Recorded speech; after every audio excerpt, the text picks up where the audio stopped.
What's good, people? It's Drill Entertainment Network, back for another shooting location video, and it's a beautiful day up here where I'm at. I don't get these too often, like, just appreciate it. It's genuinely so nice up here, like, the skies are clear, I mean, there's clouds, it's sunny. That's when you know spring's really coming. And speaking of spring, this is around the time when 3-5 was killed. Well, no, not exactly. I mean, I don't know what I was thinking saying that. Like, he was killed in May. It's February 1st right here, but, it feels like it's like already May, because the skies are just really nice, and it's just a very pretty day, and I'm just very grateful for that. But anyway, yeah, so today I'm covering the 3-5 shooting location. This happened on May the 3rd of 2020, when the war was like at its worst. 2020 was like arguably the worst year in the whole Jacksonville beef. 2023 was actually really bad though too. But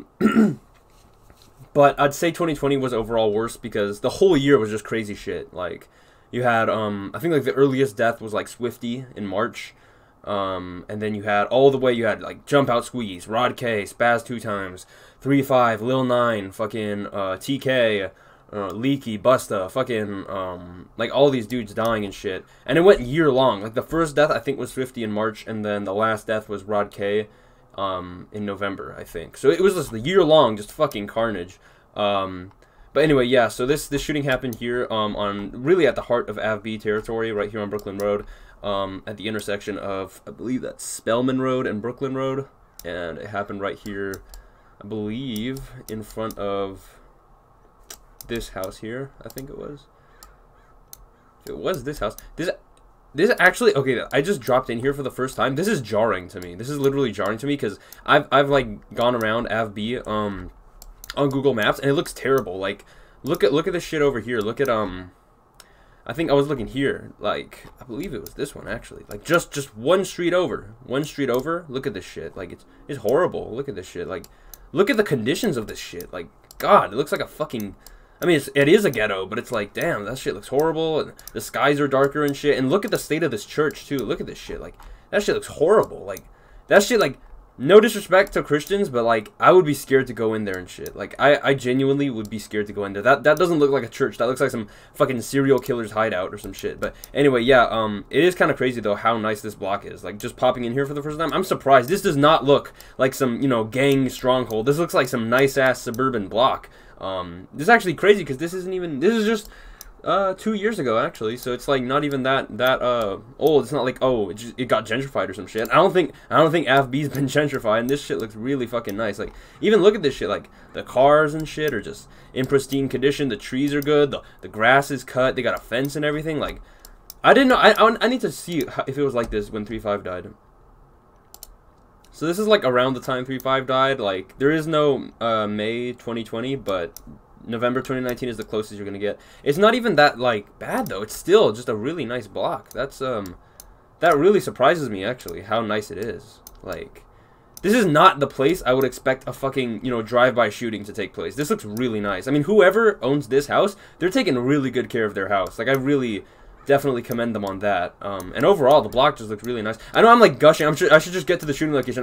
I'm so shocked by how nice it looks. Like, this does not look like some nasty ass hood. Like, I wouldn't mind living here. This looks really nice. But anyway, yeah. So apparently 3-5, yeah, he was killed like right here on the 2100 block, which I believe is this house. It was like in front of this house, I guess. They must have been like posted up here. I heard they were in a car. This is the thing that I'm kind of like unsure about, is like, you know, so obviously 1200 did this, and in a lot of 1200 songs they'll be like talking about like G3 made it out the car, PD didn't, and shit like that, and talking about like a car, which I'm still not sure. Like, and this is one of the more confusing hits to me because we know where it happened, we know like basically all the people that were there, but it's like I still don't entirely know the series of events. Kind of like the duck hit, the duck surveillance footage just got released. It played out way differently than I thought it actually did in you know, in my own mind. Like, the surveillance footage, like, it just went completely different. Like, the way Duck moved, and the way the shooters popped out, and the route they took, and all that shit. Like, so I'm not sure, but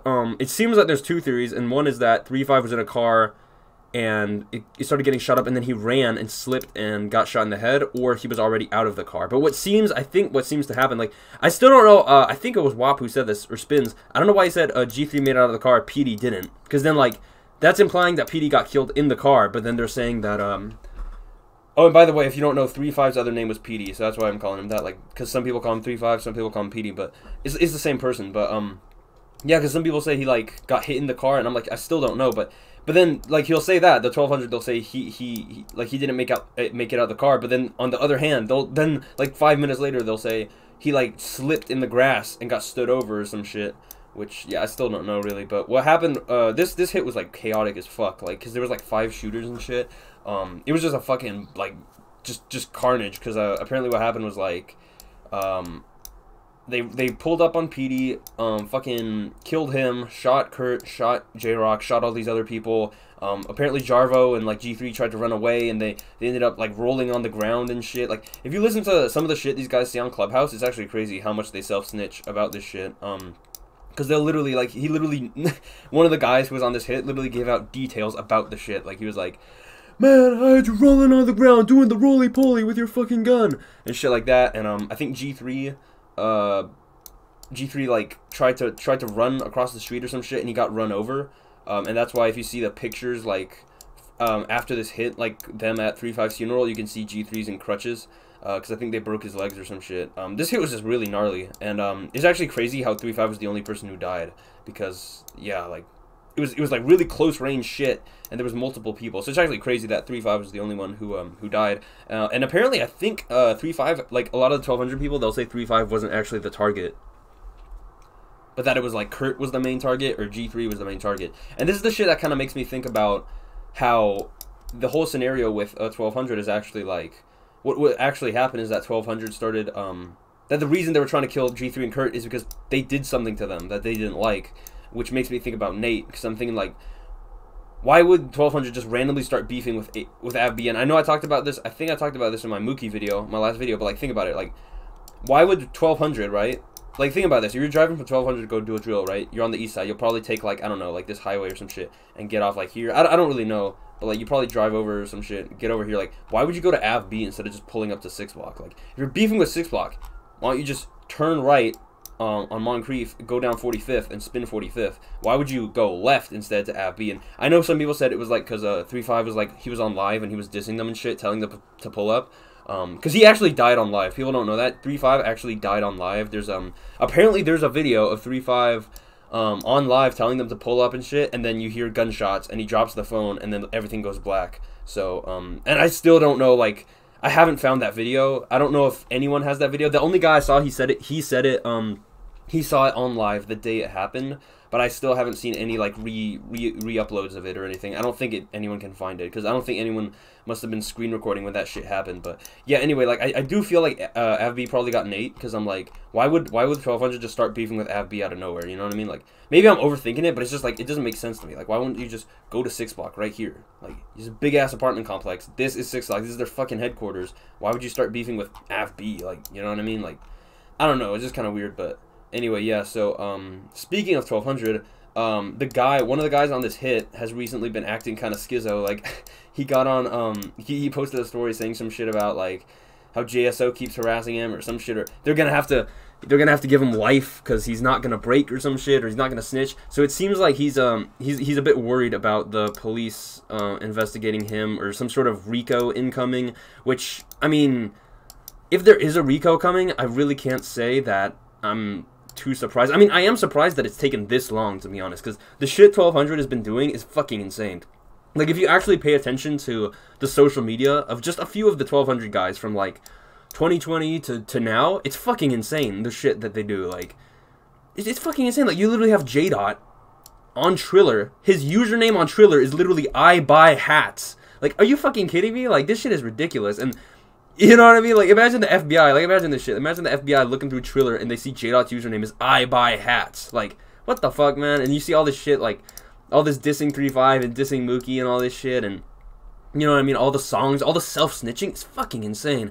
Like, it's funny, but it's, like, kind of crazy how they've gotten away with it for so long. So it's, like, and I'm genuinely surprised, because it's been almost 4 years since 3-5 died. Like, they've done all this crazy shit, like, killing people in front of Amazon, killing people on the highway, killing people on live. Like, what the fuck is JSO doing? Like, are they just, you know, sitting around fucking snorting coke, smoking meth or some shit? Like, genuinely, what are you doing? You're a police department. You're supposed to be solving shit. But yeah, like, I just genuinely don't know what they're doing. But there may be a Rico incoming.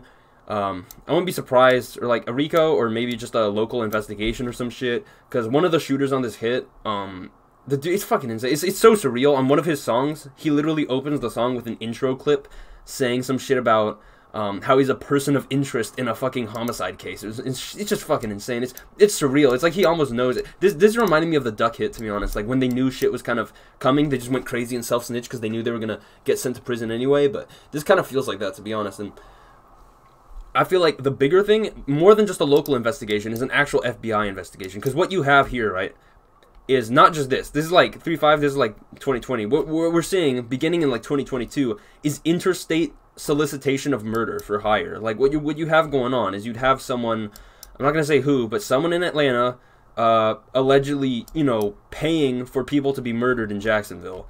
And that is, you know, that's interstate fucking crime. That's federal crime. You have someone here in Georgia commissioning murder in another state. That's a serious fucking crime. I mean, if they get convicted on this shit, the guy who's doing that, he could possibly get the fucking death penalty. Like genuinely, he might even get the fucking death penalty.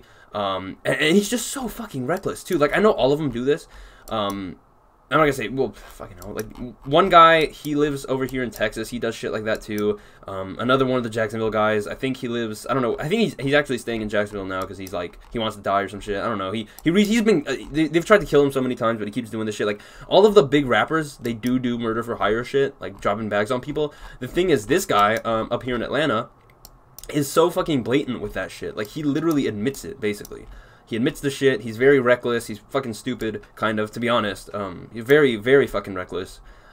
So that's the only thing. Like, and it's interstate as well. So now you don't just have like the fucking, you know, JSO, some local shit. You might have the fucking FBI looking into like a connection between Atlanta and Jacksonville. Especially this guy is like, he's literally recruiting like a bunch of fucking blood sets from Atlanta to then be part of his fucking organized crime enterprise, interstate shit. Like, it's fucking insane, actually. Like, this shit is crazier than anything Dirk did, Vaughn did. This shit is insane, because this isn't just some Chicago shit. This is interstate federal fucking crime. So, I mean, I hope he doesn't get fucking convicted, but the shit is the guy. It seems like he almost wants to, because he's just going fucking nuts.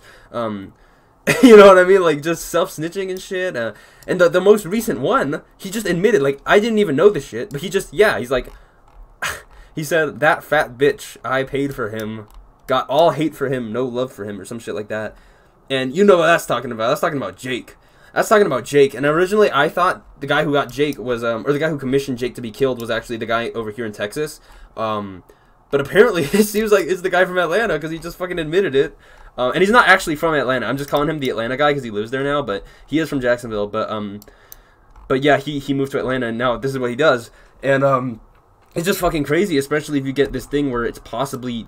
Jake had multiple things on his head. Like, you had the guy from Atlanta put a bag on his head, and then the guy from Texas. I don't know, but this shit is just kind of spiraling out of control, to be honest. This is getting crazier than, like, just some local gang beef. This is like, way bigger than any of that now. Like, we've moved into, like, a new era, you know, so to speak, because it's fucking nuts. But... like, then again, like, they kind of had this coming, to be honest, because, like, Foolio is so fucking disrespectful. Like, if you look back at the shit Foolio was doing in 2018, like, printing out pictures of 23s, you know, like, saying rest in piss and shit like that, and going to people's graveyards, like, Foolio is so fucking disrespectful. I'm not even blaming these guys for being so crazy. Like, they literally want to kill every single person around Foolio. Like, it's so fucking dangerous to be affiliated with AV6 right now, especially because they don't have any money. Like, they're, like, I'm not even trying to diss them, but AV6, they're kind of sitting ducks, to be honest, because they're too poor to leave Jacksonville. They're stuck here, up here. There's a lot of them, guaranteed. Yeah, there's a lot of them, and they do control this area pretty heavily, but, like, they have no money, and you can't win a war without money, because all these guys, they can just leave town, drop bags, blah, blah, blah. Any of these younger guys from, like, Backstreet, they know where to find them. They just go over here and take them out and get paid. Like, you know what I mean? They're treating this whole area like a punching bag. You know what I mean? Like, think about how many people have died. Just last year, it was like, what, Rico, Jake, YBZ? That's like 3 people in 1 year. You know what I mean? And look at 2020. That was like 5 people in 1 year from AV6 alone. That shit's crazy. But yeah, like, genuinely, like, I think it's gonna be, like, I don't know, man. I don't see the beef slowing down. Even if there is a Rico, bro, like, that's only gonna get the main people. All those little kids from Backstreet who are still sliding and shit, they're not gonna get swept. They're too low level. You know what I mean? They'll get the main people, but the younger people, it's just gonna be a continuing cycle. The OGs, the guys with money, they're all going to get locked up, and then the younger guys will then take up that position, and then have younger guys under them go and drill, and it's just going to go on and on and on. But Backstreet is definitely taking. I know this is like this went from 3-5 hit to fucking entire Jacksonville politics, gang politics breakdown. I actually might make a video on that if you guys want it. I could break down like what I think is gonna happen, predictions, like the geopolitics of fucking Jacksonville gang war. But I think Backstreet is actually taking a big role in this because I actually didn't expect them to be like Backstreet's like the last gang I would expect to be. Like I barely hear about them. Like the only time I heard about them before was with the Snoop situation. You know what I mean? But Backstreet, they're really putting in work. Especially like the youngers. Like they made 2023 their year. Like I think every single person killed in from AV6 in 2023 was killed by Backstreet, except for Rico. I think Rico was killed by 1200. But yeah, Backstreet is like really going crazy. I don't really know why. I think it's probably just the young generation hopping off the porch, and then you got the guys from ATK who are like, you know, got the money and shit, kind of directing them towards, well, you want to hop out the porch, you know, you're bloodthirsty, you want to kill, you want to make some money, you want to make a name for yourself. Who are you gonna drill on? Right here. You got right here. This is your big enemy right here, right there, right next to you. All you got to do, hop in a car. 5 minutes later, you know, kill someone. Like that's what I feel. So yeah, but I'm actually surprised Backstreet is like, you know, so fucking involved in this shit. I really didn't expect them. But yeah, so if you want me to make a video on like the whole Jacksonville fucking geopolitics, what I think is gonna happen, Rico case maybe, I don't know, I might do that. But yeah, RIP to 3-5. And yeah, I guess just let me know what you want to see next. I think that's pretty much it. Yeah.